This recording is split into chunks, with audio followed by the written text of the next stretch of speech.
Hello friends, आज की video में हम अपना नया कॉन्सेप्ट पढ़ने जा रहे हैं, जो कि हमारा कौन सा कॉन्सेप्ट है? Sale of goods on approval और रिटर्न बेसिस। आज हम इसके ऊपर अपना टॉपिक करने जा रहे हैं, जो कि बहुत इजी है और ये सीए फाउंडेशन के लिए 5 मार्क्स के लिए पूछा जाता है। तो हम इस 5 मार्क्स को पूरे अच्छी तरह कवर करने के लिए हम आज अपनी वीडियो स्टार्ट करते हैं, जिसके अंदर हम पूरे डिटेल से इसको करेंगे। इसके मिनिमम से मिनिमम और मैक्सिमम हम बहुत सारे क्वेश्चन करेंगे, जिससे कि आपको एग्जाम के पॉइंट ऑफ व्यू से बहुत बढ़िया मार्क्स मिल सकते हैं। तो हमें सबसे पहले क्या करना है, उसके अंदर जो हमें sales of goods on approval basis और रिटर्न बेसिस है, वो क्या होता है और कैसे लागू होता है, हम वो देखने वाले हैं। उसके बाद हम उसके अंदर जनरल एंट्री देखेंगे। जनरल एंट्री समझने के बाद कब हमें अकाउंट बनाने की जरूरत है और कब अकाउंट बनाने की जरूरत नहीं है, फिर वो देखना है। और उसके बाद हमें करना है अपने क्वेश्चन करेंगे, सबसे पहले छोटे, फिर बड़े, फिर और बड़े, ठीक है, जिससे कि हमें पूरा डिटेल्ड में क्लियर हो जाएगा। तो चलते हैं, हम सबसे पहले अपनी नोटबुक उठाते हैं, जिसके अंदर हमारा सीए फाउंडेशन का है, जो कि foundation course principle and practice of accounting का मॉड्यूल फर्स्ट है। अब इसमें हमें करना है सेल्स ऑफ गुड्स, जो कि हमारा चैप्टर 6 में है। Chapter 6 number accounting for special transaction, ठीक है। इसके अंदर क्या क्या हमें कवर होता है 6 चैप्टर में? सबसे पहले average due date, account current, और फिर sales of goods on approval basis, consignment और बिल ऑफ एक्सचेंज, ठीक है। मैंने अपनी इस यूट्यूब चैनल पे अपना कंसाइनमेंट की वीडियो अपलोड कर रखी है, आप वहां पे जाके देख सकते हैं। अगर आपको फेस वीडियो में चाहिए तो आप मेरे को कमेंट करें, मैं आपके लिए जरूर ले आऊंगा। तो अब चलते हैं हम अपना sales of goods on approval basis, ठीक है। सबसे पहले हम इसको अपने खोल लेते हैं चैप्टर को।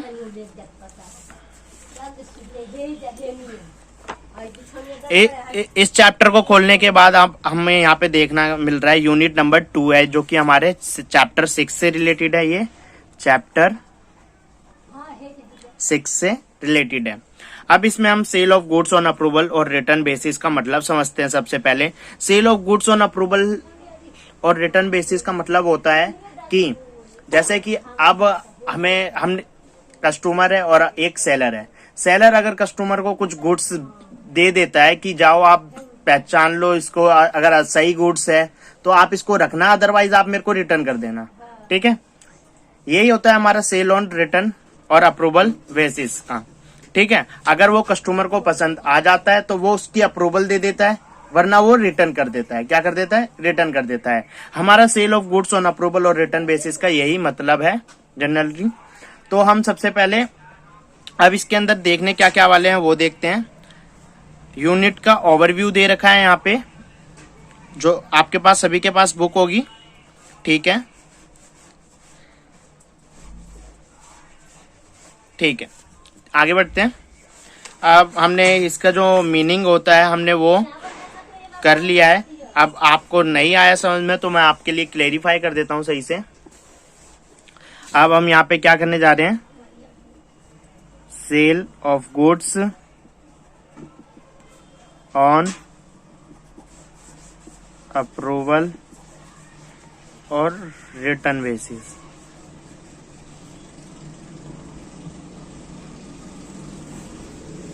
ठीक है। हम आज ये करने वाले हैं, जब सेलर कस्टमर को क्या करता है, गुड प्रोवाइड करता है,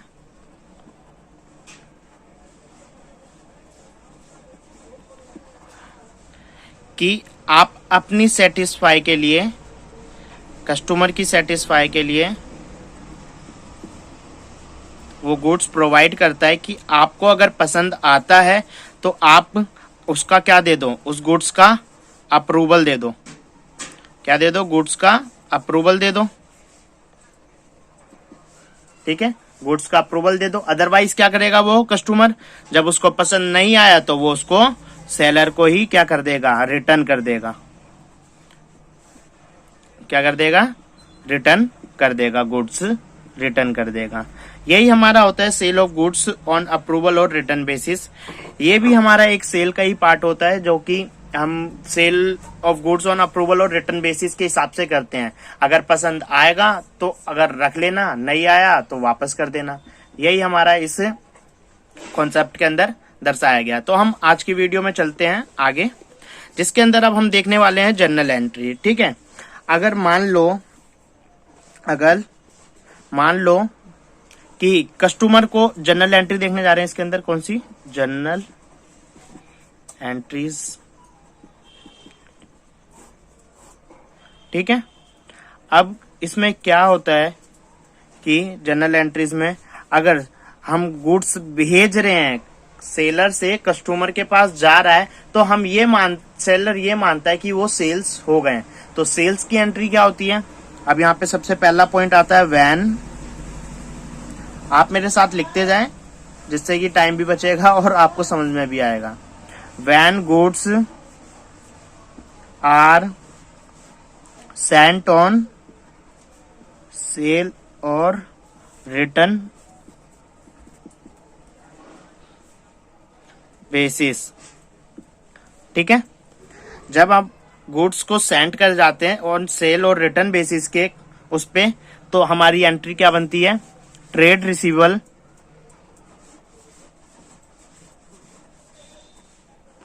आगे सोचन कस्टमर अकाउंट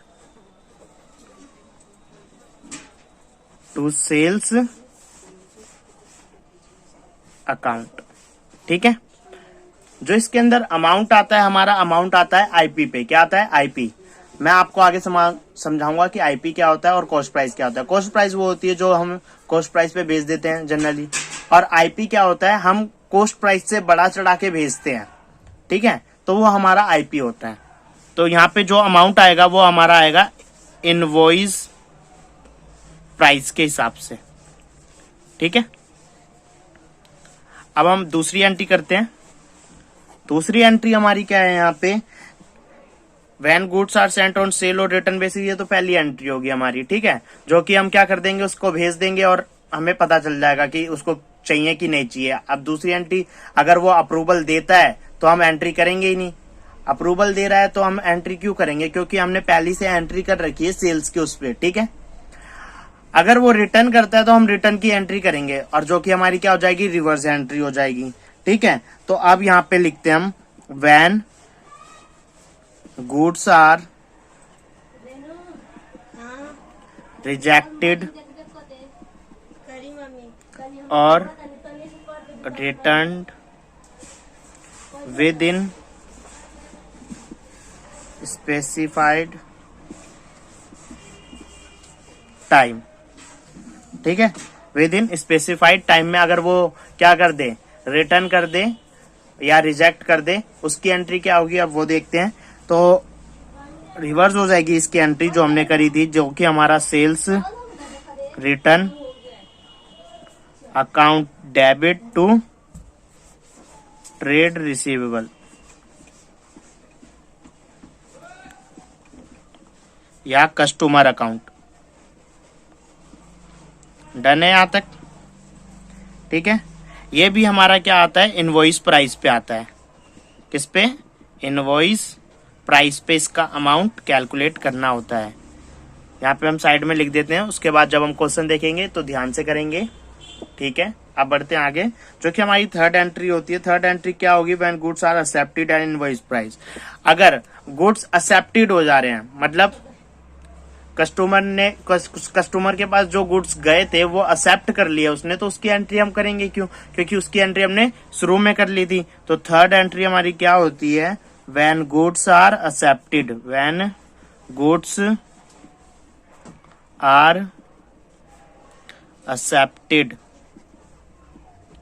जब गुड्स हमारे एक्सेप्ट हो जाते हैं तब उसकी क्या होगी जर्नल एंट्री? उसकी जर्नल एंट्री होएगी नहीं, नो एंट्री। ठीक है, ये हमारी थर्ड बात थी, थर्ड पॉइंट था हमारा।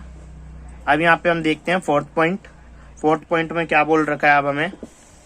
When goods are accepted at a higher price than invoice price. ठीक है, अब ये मैं आपको क्वेश्चन के थ्रू ही समझाऊंगा कि क्या होता है ये। आप सिर्फ पहले जनरल एंट्री लिख लीजिए और मैं उसके साथ थोड़ा बहुत समझाता हूँ। ठीक है, तो अब हमें यहाँ पे लिखना है when goods are accepted at a higher price than invoice price। अब इसके अंदर क्या है हमारा, इनवॉइस प्राइस हमारा मान लेते हैं कितना है, इनवॉइस प्राइस मान लेते हैं हम यहाँ पे अपना इनवॉइस प्राइस हम मान लेते हैं यहाँ पे अपना 200। हमने इतने पे गुड्स को सेंड किया था, लेकिन जो कस्टमर है हमारा, वो कस्टमर उसने हमारे जो आईपी से बढ़ के कर दिया, यानी 300 रुपए पे वो गुड्स को एक्सेप्ट करता है खरीदने के लिए। ठीक है, तो ये हमारा 100 रुपए से बढ़ जाएगा ना। हमने एंट्री कितने से करी थी, हमने एंट्री करी थी 200 से। ठीक है, जब हमने कस्टमर के पास गुड्स सेंड किए थे तो हमने एंट्री किससे करी थी, customer account debit to sales invoice price पे।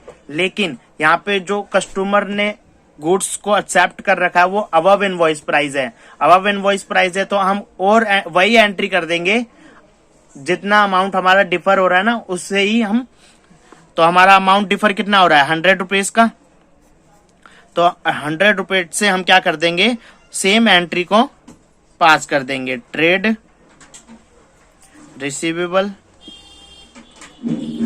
ट्रेड रिसीवेबल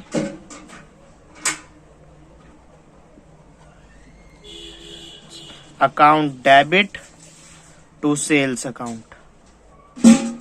ठीक है, ये हमारा हो गया fourth.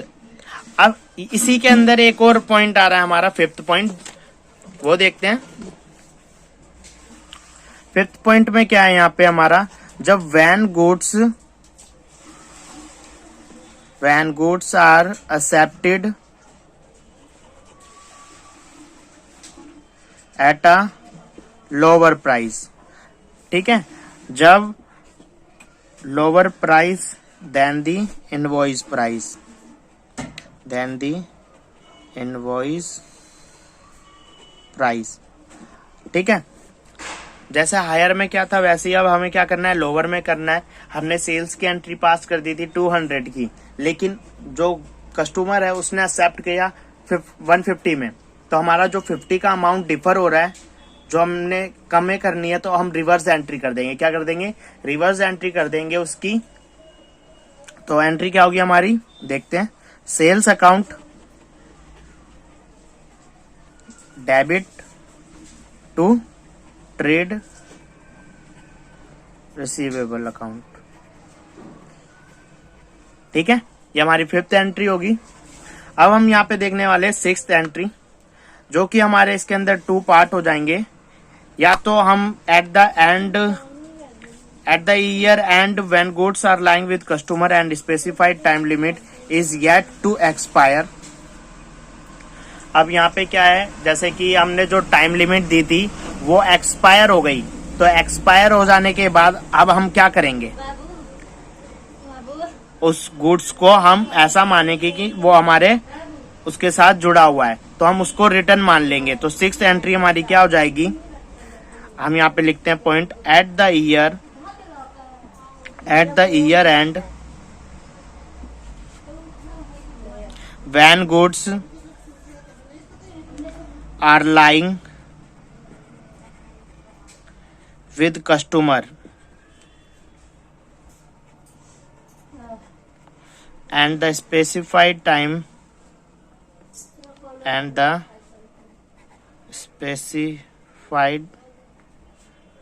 limit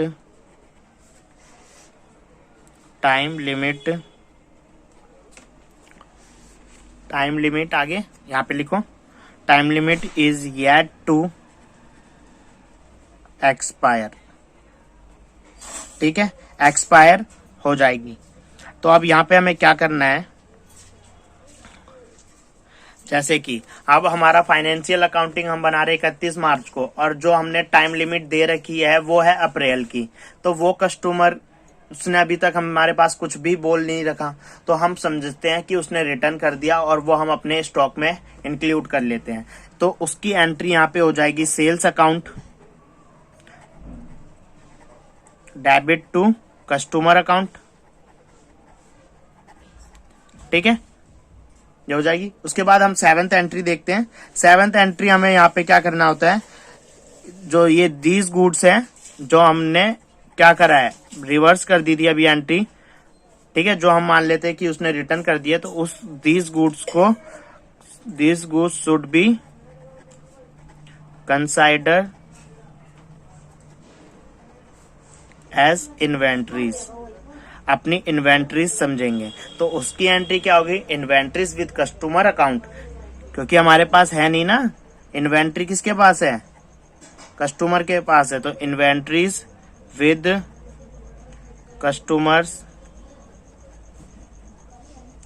on sale return account debit, आप लिख सकते हैं इन्वेंट्रीज विद कस्टमर भी लिख सकते हैं, to trading account, to trading account. ये हमारा क्या हो गया, जनरल एंट्री की हमने जितनी भी एंट्रियां थी हमने देख ली है। अब हम करेंगे क्वेश्चन की। क्वेश्चन करते हैं हम एक, जो कि इंपॉर्टेंट क्वेश्चन है हमारे लिए। एग्जाम के पॉइंट ऑफ व्यू से हम सारे क्वेश्चन करेंगे, डिस्क्लोज करेंगे। अगर आप हमारे चैनल पर नए हो तो हमारे चैनल को सब्सक्राइब करें, लाइक करें एंड कमेंट करें। अपने दोस्तों को ज्यादा से ज्यादा शेयर करें, जिससे कि आप सब प्रेरित हो हमारी यूट्यूब चैनल से पढ़ने के लिए। तो चलते हैं। अब यहाँ पे हम देखने वाले हैं इलस्ट्रेशन नंबर।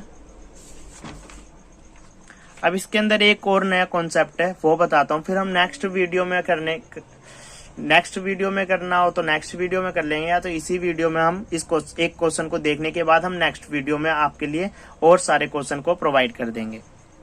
तो अब हमें इसके अंदर क्या करना होता है कि यहाँ पे जब एक बात है, जब सेलर गुड्स भेजता है, ठीक है, जब कुछ ट्रांजैक्शन करता है, फ्यू ट्रांजैक्शन करता है, ठीक है, भेजता है, तो उसके अंदर हमें अकाउंट बनाने की जरूरत नहीं होती है। और जब मीडियम भी भेजता है तब भी हमें, मीडियम ट्रांजैक्शन जो करता है सेलर, उस केस में भी हमें अकाउंट बनाने की जरूरत नहीं होती है, बिल्कुल अकाउंट बनाने की जरूरत नहीं होती है। लेकिन जब लार्ज लेवल पे करता है, वो लार्ज लेवल पे ट्रांजैक्शन करता है, तो हमें अकाउंट बनाने की जरूरत होती है। ठीक है, तो अब हम करते हैं अपना question.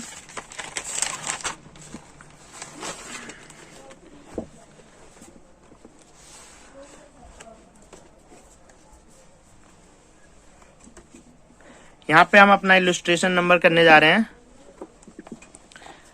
CE sends goods to his customer on sale or return basis. The following transaction took place during 2016. सितंबर को सेंड गुड्स करे कस्टमर को ऑन सेल और return basis at cost plus में 33 1/3%, जो कि 1 लाख का है। ठीक है, और goods return by customer 40,000, received letter of approval from customer 40,000, और goods with customer awaiting approval 20,000। अब इसके अंदर सबसे पहली एंट्री, जो कि हमने गुड्स क्या करें, भेजे हैं, तो उसकी एंट्री देख लेते हैं। यहाँ पे हम अपना कौन सा कर रहे हैं,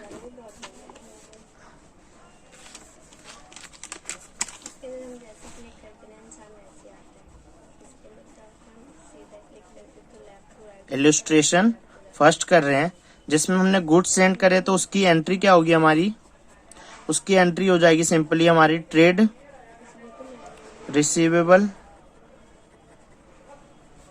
account debit to sales account.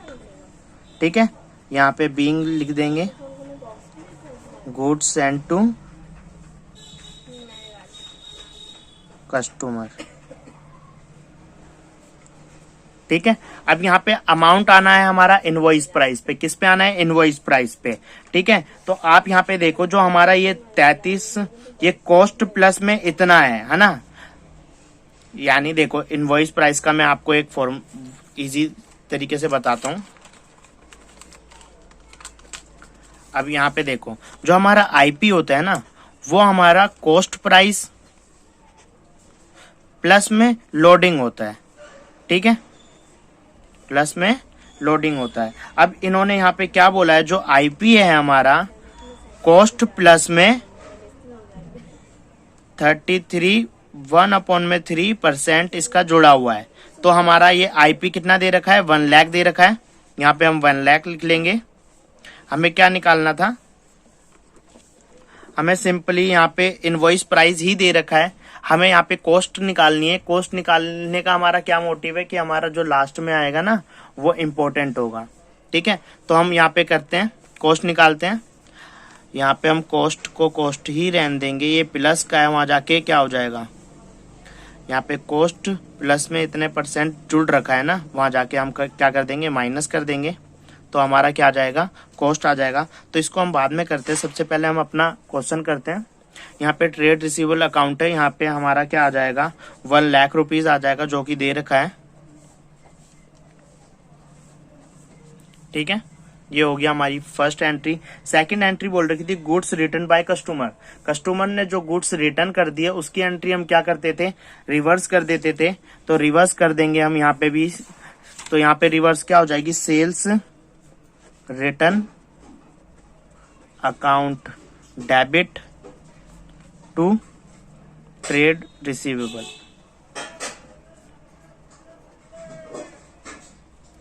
Account यहाँ पे हम लिख देंगे नोट में, being goods returned by customer. ठीक है, ये यहाँ पे हो गया। कितने गुड्स रिटर्न करे उसने, 40,000 के गुड्स उसने रिटर्न कर दिए। तो यहाँ पे हम लिख देते हैं 40,000। उसके बाद यहाँ पे अब हमें क्या करना है, यहाँ पे अब हमें बोल रखा था, उसने अप्रूवल दे दिए थे, 40,000 के सेल्स उसने अप्रूवल दे दिए थे।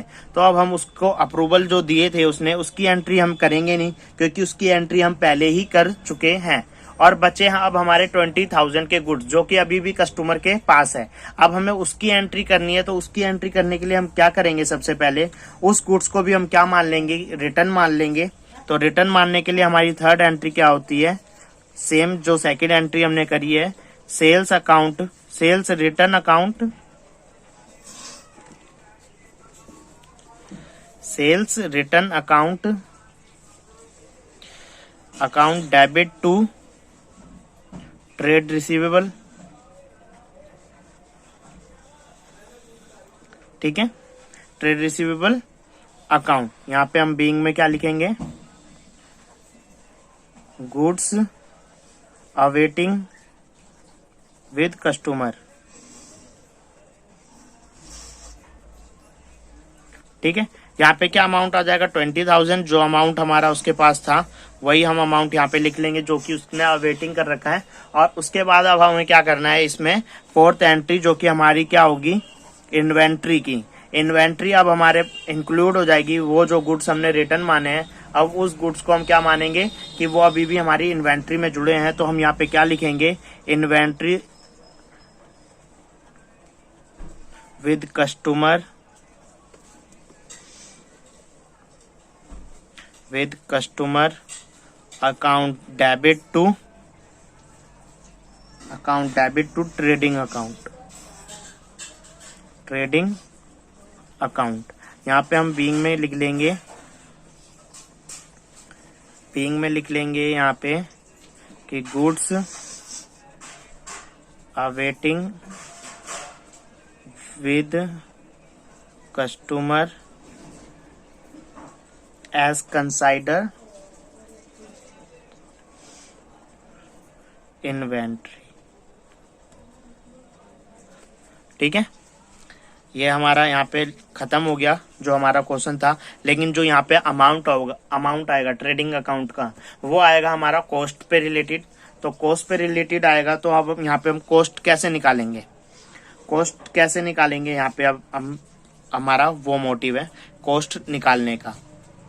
तो हम सिंपली जो हमें दे रखा था कॉस्ट प्लस में इतने परसेंटेज जुड़ा हुआ है उसके अंदर, है ना, यही दे रखा था कॉस्ट का। तो अब कॉस्ट निकालने के लिए हमें एक्स की वैल्यू निकालनी है। एक्स की वैल्यू हम यहाँ पे देखो, यहाँ पे ही करते हैं अपने इस क्वेश्चन को।